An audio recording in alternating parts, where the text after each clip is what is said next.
دوست دارین گربه خوشگل رو بکشی؟ با من بیا. اول یه بیضی بکش، کنارش یه دایره و یه بیضی و مثلث زیرش. دست و پاشو با خطوط شکسته مشخص کن و دمشو با یه منحنی، گوشاشو با مثلث و یه توپم بذار زیر دستش.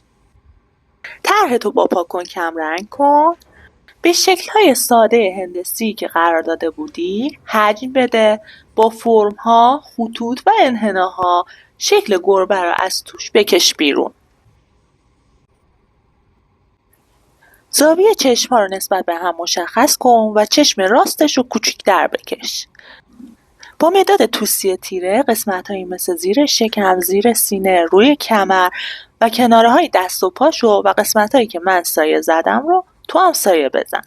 برای آموزش رنگ کردنش پارت دوم رو ببین.